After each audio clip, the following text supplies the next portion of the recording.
Hi, Sue. Hi, Steve. Again, I'm going through my list of questions I pick up from, our various websites and obviously Facebook. And I've had a question about direct payments. What are direct payments and how do they work? Okay, so direct payments is an interesting concept. It was to do with empowering customers to manage their finances and affairs. And basically, in essence, what happens is social services will allocate a pot of money to a customer.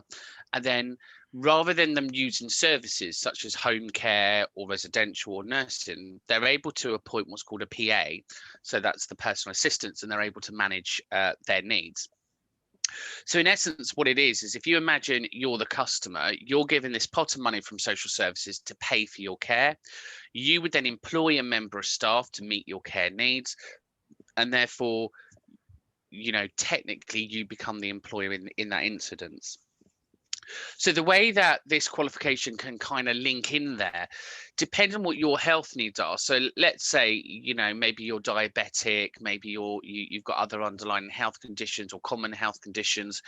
It's a great opportunity for you to be looked after by somebody who truly is highly skilled, and somebody that's able to meet your ongoing health needs, because ultimately we all have health needs, and ultimately we all have a deterioration in health at some point. And wouldn't it be nice to be able to have that member of staff with you for the duration of your health needs, rather than what might happen where when you start to deteriorate, you may have to go into kind of either a residential home or a nursing home, or maybe a hospice. So the idea around direct payments is you're in full control of your finances, looking after yourself. And what the PA does is they look after you, and they kind of become your support system. So the way that an apprenticeship can really support that is they can wrap around and understand what your needs are. They're able to carry out ongoing assessments. So if you need stuff for social services, they can write up your reviews and do that. They can manage and monitor your medication and support there. If you've got physical health conditions, they can obviously help manage those, whether it's things, such as tracking and recording asthma, diabetes, HIV, any of those, that they can do all of that. And again, they would have a really good understanding around your mental health, so they can look at kind of signs there for depression or psychosis or anything along those lines. So, if you were going to employ somebody as a direct paying customer, you would obviously want to recruit the most highly trained person you could. Let's face it, if you were paying for a member of staff to look after you, you would want the best of the best, wouldn't you? Mm. And therefore, to get the best of the best, we have to offer training for that, because at level 2 NVQs, we're really talking about the care that washes, dresses, and supports you to eat and drink and maintain your life. At level 3, you are looking at somebody that can start to do the more advanced stuff. And then at level 5, you're looking, you've almost got an assistant nurse looking after you at that point. So it's a great opportunity to upskill somebody. And the other thing is, as a direct paying customer, you're responsible for paying for that member of staff's ongoing CPD, and training can be really expensive. So that comes out of your budget. Where if you do an apprenticeship, then technically all of that training is absorbed through the apprenticeship, because during the apprenticeship they do all their mandatory training, and all of that's covered. So actually, for a direct paying customer, when they employ a member of staff, they would then be employing a highly skilled member of staff. Okay, where would I get this person from, though?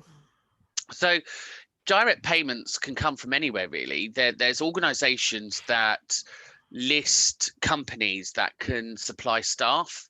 So if you've got an access to a talent pool of people, you would basically arrange an interview. So if you're a recruitment agency, or if you've got access to people looking for work, we would then say to this direct paying customer, we'd say, look, we've got 3 or 4 people potentially that would meet your needs.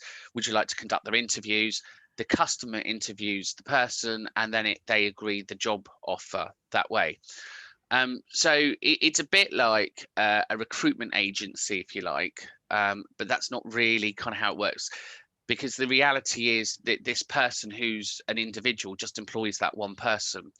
And obviously rules differ, don't they? So if you're employing under 5 people, a lot of the rules around the workforce change. They do differ. But yeah, I mean, the idea is it's about empowering people to live their lives, and they pick their PAs. So there's it's a much more popular route. It's becoming more and more used.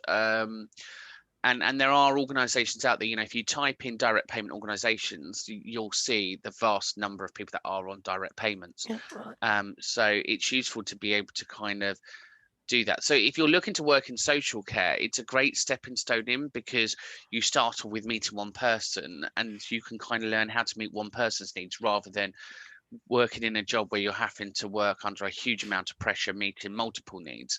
So it's just another routine. Ultimately, the training remains the same. You still have to meet, assess, and care plan and meet needs. So from a development point, it remains the same.